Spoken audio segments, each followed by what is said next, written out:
दोस्तों नमस्कार, news talks पर आप सभी का स्वागत है।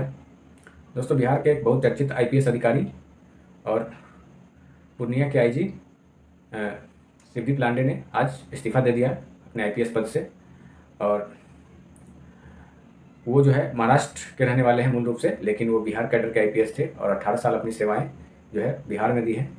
कुछ दिनों के लिए वो महाराष्ट्र में गए थे, लेकिन ज़्यादातर सेवाएं जो हैं वो बिहार में दी हैं। और उन्होंने अपने सोशल मीडिया अकाउंट पे लिखा है कि मैं जो है 18 साल, मेरे प्रिय बिहार, मैं 18 साल के सर्विस के बाद जो है अपने पद से आईपीएस की नौकरी से रिज़ाइन करता हूँ, मतलब त्याग पत्र देता हूँ। और जो है हालांकि उन्होंने बताया है कि अगर हमारी सेवाएं में अगर कोई कमी रह गई होगी तो हम क्षमा प्रार्थी हैं, लेकिन उन्होंने एक बात बताई है कि हम आगे भी बिहार में ही रहेंगे और बिहार ही हमारी कर्मभूमि रहेगी।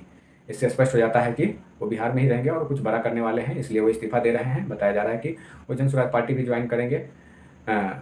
ये मीडिया रिपोर्ट के मुताबिक ये बताया जा रहा है, लेकिन इसकी अभी पुष्टि नहीं हो पाई है, क्योंकि जो है उनके जो रिजाइनेशन है वो एक्सेप्ट नहीं हुआ है सरकार के द्वारा, तो इसलिए अभी बात खुलकर नहीं आ रही है। लेकिन कुछ तो बिहार में उन्होंने स्पष्ट कर दिया है कि वो बिहार में रहेंगे और कुछ बड़ा करेंगे। तो जो अच्छे ईमानदार आईपीएस अधिकारी हैं वो इस्तीफा दे रहे हैं। अब क्यों दे रहे हैं ये सोचने की विषय है। इससे सरकार को संज्ञान लेने की ज़रूरत है कि जो भी ईमानदार आईपीएस है वो क्यों रिजाइन कर रहे हैं। इससे पहले आपको पता होगा कि काम्या मिश्रा भी जो है अपने 5 से 6 साल के सर्विस में ही रिजाइन कर दी है। और जो बिहार के डीजीपी थे आर.एस. भट्टी साहब, उन्होंने केंद्रीय नियुक्ति पे चले गए हैं। और इससे पहले भी कई सारे जो बड़े बड़े आईपीएस थे, जो नामचीन आईपीएस, जो जिन्हें जो है ईमानदार आईपीएस और जो है अपराधी के खिलाफ जो है लड़ने वाले आईपीएस माने जाते हैं, उन्होंने अपनी नौकरी या तो छोड़ दी है या तो फिर कहीं दूसरी जगह ट्रांसफ़र ले लिया है।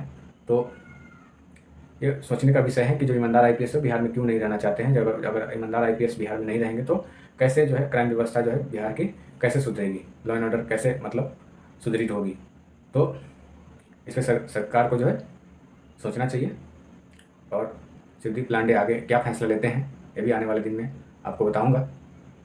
तो आप हमारे साथ बने रहें और हमारे चैनल को सब्सक्राइब कर लें, फेसबुक पे हम फॉलो कर लें। धन्यवाद। जय हिंद, जय भारत।